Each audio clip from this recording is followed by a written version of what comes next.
So the city of Cleveland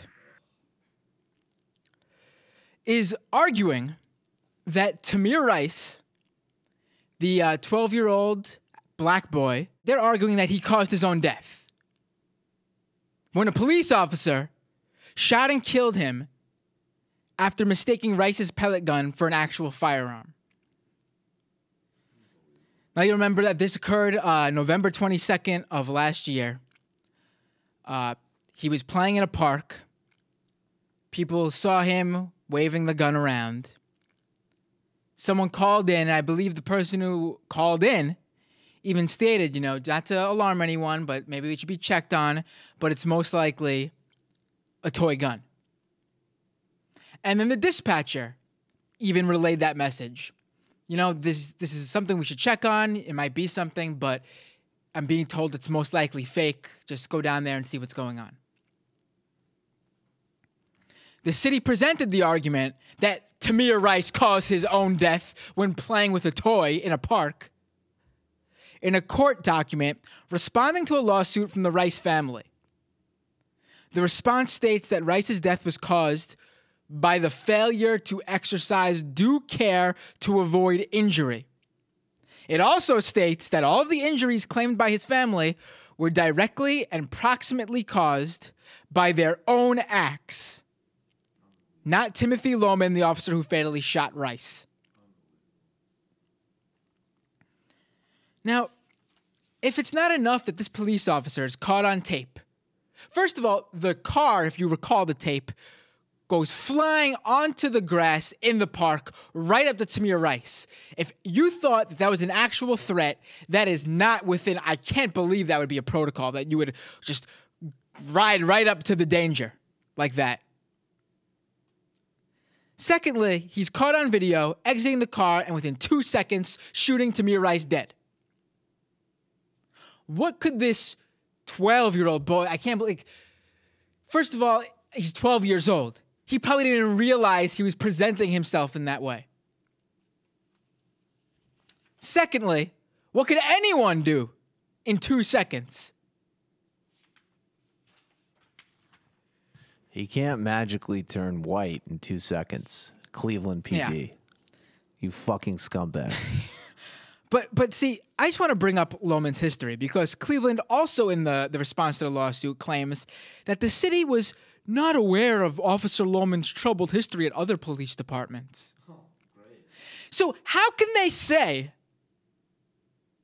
Tamir Rice is responsible for his own death if the officer who pulled the trigger and shot and killed him,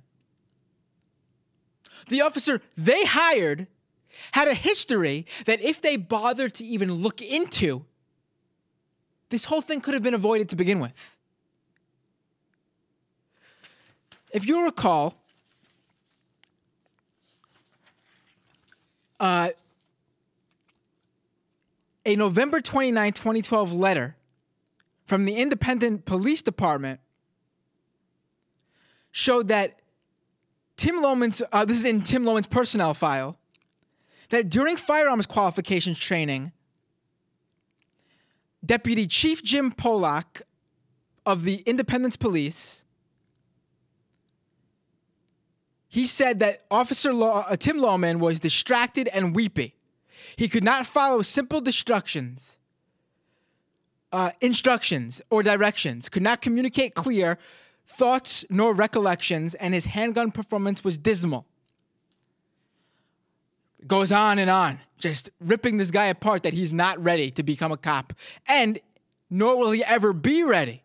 I do not believe time nor training will be able to change or correct the deficiencies.